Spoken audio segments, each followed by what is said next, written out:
البدع والأهواء، أهل البدع العقائدية وأهل البدع السياسية. نقول بيننا وبينكم السلف، بيننا وبينكم الكتب، كان فيقول البدع بيننا وبينكم. Bismillahirrahmanirrahim. Qala al-Imam an-Nawawi rahimahullahu ta'ala, al-haditsu samanun ba'da sitimi'ah, 680.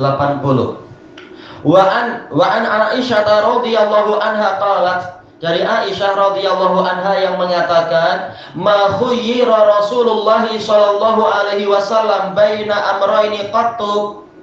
Tidaklah Rasulullah Shallallahu Alaihi Wasallam diberi pilihan di antara dua perkara sama sekali, illa akhadha aisarahuma, kecuali memilih yang paling mudahnya, paling ringannya, malam yakun isma, selama bukan berupa dosa.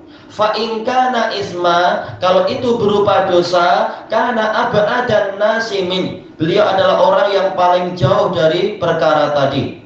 Wa man taqama Rasulullah sallallahu alaihi wasallam li nafsihi fi syai'in qat, dan tidaklah Rasulullah sallallahu alaihi wasallam membalas untuk diri beliau sendiri dalam suatu permasalahan sama sekali, illa antun tahaka hurmatullah, kecuali apabila kehormatan Allah yang dilanggar, fayang taqima lillahi ta'ala, maka beliau membalas karena Allah ta'ala. Muttafaqun alaih, diriwayatkan oleh Bukhari dan Muslim. Baik, di sini Aisyah radhiyallahu anha menceritakan kepada para murid beliau, kepada para tabi'in tentang masalah ini. Tentang apa? Karakter Rasulullah sallallahu alaihi wasallam, yaitu untuk masalah yang pertama, karena ini ada dua masalah, nanti masalah yang kedua bercabang.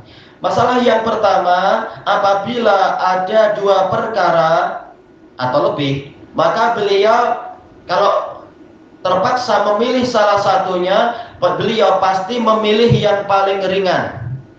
Dijelaskan oleh para ulama, dijelaskan oleh Ibnu Battal dan yang lain-lain, yang dimaksudkan di sini adalah perkara duniawi. Karena perkara duniawi ini adalah perkara-perkara yang tidak mengandungi dosa, yaitu perkara yang halal-halal saja. Kalau ada dua perkara yang halal, maka beliau mencari yang paling ringan.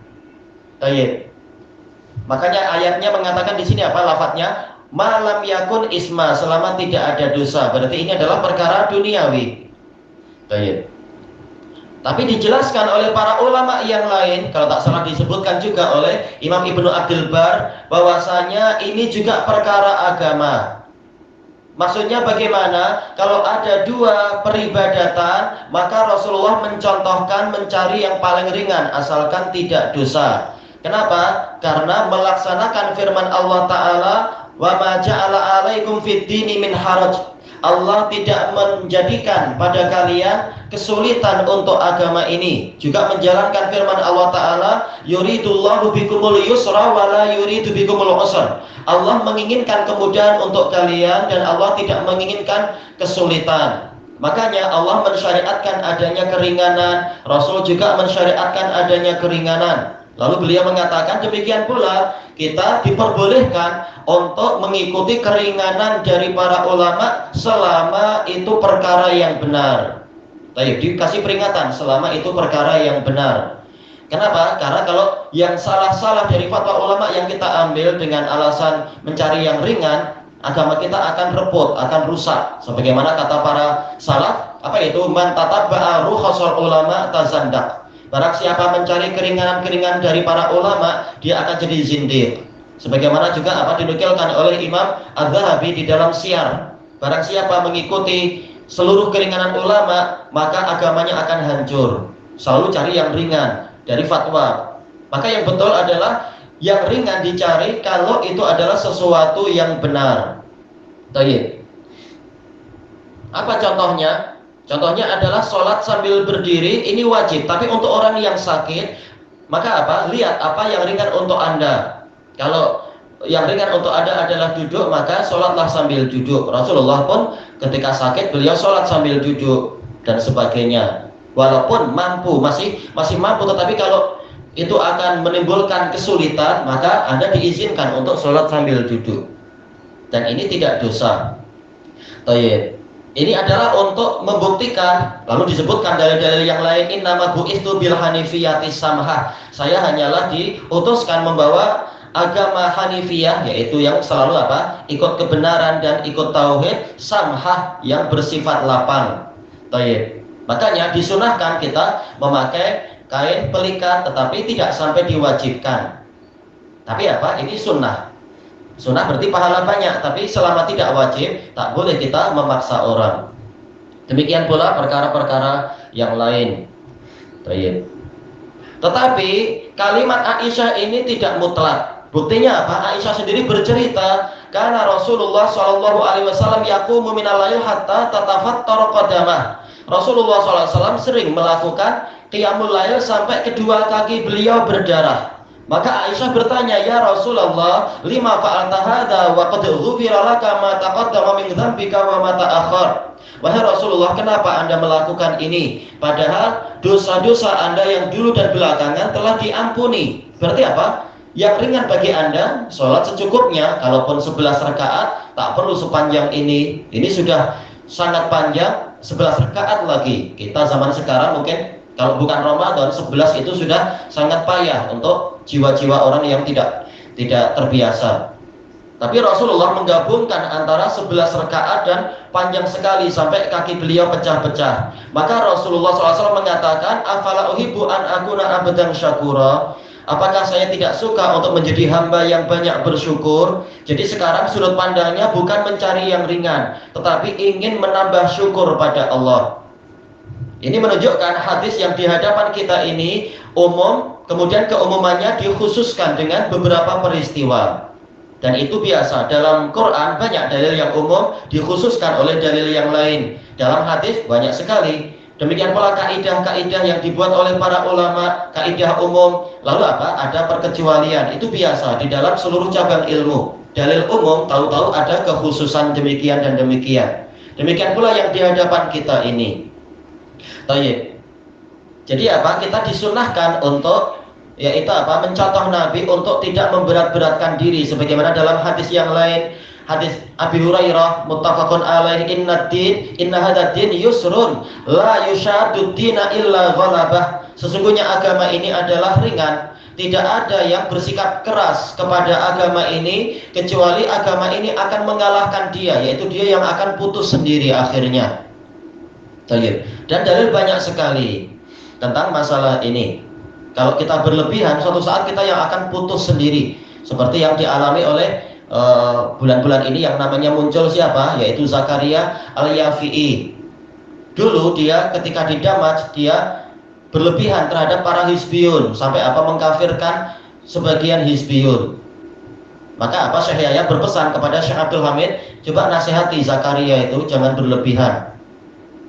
Nah, dia berlebihan sampai kalimatnya menunjukkan kafirnya sebagian Hizbiyun yang Hizbul Jadid. Ini berlebihan. Kita benci-benci tapi tak boleh berlebihan. Tahu-tahu di bulan ini dia membuat surat, saya minta maaf pada Syekh Fulan Hizbul Jadid. Tahu-tahu berubah separah itu. Ini hasilnya. Orang kalau biasa berlebihan, suatu saat dia akan patah dan justru jadi sangat lembek. Maka yang betul adalah setia kepada jalan tengah, berusaha mendekati jalan tengah. Rasulullah SAW mengatakan saddidu wa qaribu wa abshiru, yaitu luruslah kalian dan dekatilah kelurusan dan bergembiralah kalian. Baik. Qasdan tablughu, perlahan-perlahan nanti kalian akan sampai itu. Baik. Inilah karakter agama itu. Namun terkadang Rasulullah sendiri apa? Yaitu memperbanyak ibadah yang kita tidak sanggup melakukannya sebagai bentuk syukur pada Allah, bukan untuk membuat agama ini jadi susah. Baik. Kemudian yang berikutnya Aisyah mengatakan fa in kana isman kana ab'adan nasimin. Tapi kalau perkara itu adalah berupa dosa, maka Rasulullah adalah orang yang paling jauh dari itu. Tidak seperti para Hizbiyun yang bermudah-mudah memfatwakan perkara yang bersifat lembek dan sebagainya. Lalu sebagian ikhwah kita karena jadi bengang dan marah para Hizbiyun, akhirnya berlebihan untuk mengkafirkan dan seterusnya. Ada yang sampai tingkat itu dan itu tidak benar. Intinya adalah jangan mendekati dosa-dosa, apalagi meremehkan dosa, tapi juga jangan berlebihan sampai kemudian melakukan perkara yang melebihi yang disyariatkan, berfatwa dan meyakini sesuatu melebihi yang disyariatkan. Rasulullah menyuruh untuk istiqamah di atas jalan yang tengah, bukan berlebihan dan jangan kurang. Baik. Kemudian yang berikutnya, wa man taqama Rasulullah sallallahu alaihi wasallam li nafsihi fi syai'in qattu. Ini manafiyah, yaitu tidak pernah sama sekali Rasulullah sallallahu alaihi wasallam membalas untuk diri beliau dalam suatu permasalahan. Kalau ini sekedar masalah pribadi, beliau tidak mau membalas karena beliau memang disifati dengan apa? Lembut dan suka memaafkan. Fabima rahmatin minallahi linta lahum walau kunta fadhdhan ghalidhal qalbi lam faddu min haulik fa'fu anhum wastaghfir lahum wasyawirhum fil amr. Disebabkan oleh rahmat Allah, maka engkau bersikap lembut kepada para sahabatmu itu. Seandainya engkau adalah orang yang bengis dan kasar hati, niscaya mereka tercerai-berai dari sekelilingmu. Maka maafkanlah mereka dan mohonkanlah pengampunan untuk mereka dan ajaklah mereka untuk bermusyawarah. Jadi walaupun mereka derajatnya lebih rendah dari dirimu, mereka ilmunya lebih rendah dan bahkan engkau didukung oleh wahyu, tapi biasakan musyawarah dengan mereka. Ini adab yang sangat bagus. Nabi saja diperintahkan demikian, apalagi kita. Baik. Jadi untuk diri sendiri Rasulullah SAW tidak membalas. Oh, dia memecahkan pinggan saya balas, saya pecah pinggan dia. Rasulullah mencontohkan yang terbaik, rajin-rajin memberikan maaf, bersabar dan memberikan maaf, pahalanya tak terbatas.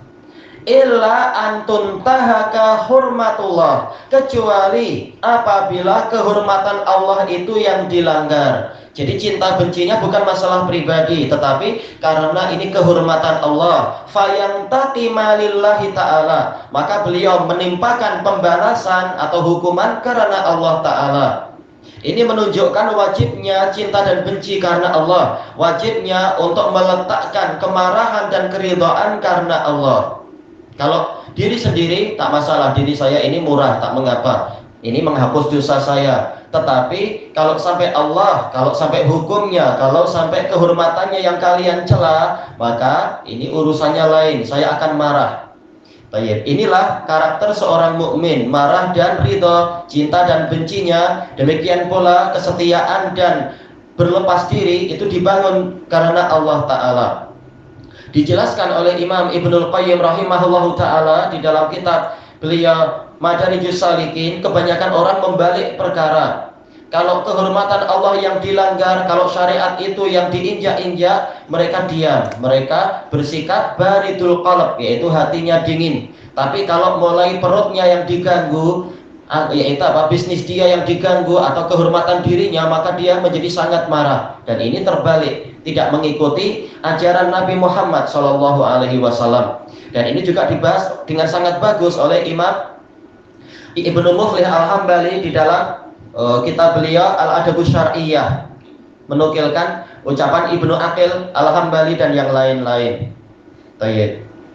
Bagian yang terakhir inilah yang dibahas yang diinginkan oleh Imam Nawawi rahimahullahu ta'ala terkait dengan masalah apa itu al-hilm, yaitu bersabar, tidak serta-merta menghukum, menimpakan balasan. Rasulullah SAW kalau masalah pribadi beliau bersabar. Adapun kalau terkait dengan Allah Ta'ala, baru urusannya itu jadi lain. Setelah tahu ini kehormatan Allah yang dilanggar, maka beliau menegakkan hukuman. Ilahuna wallahu a'lam.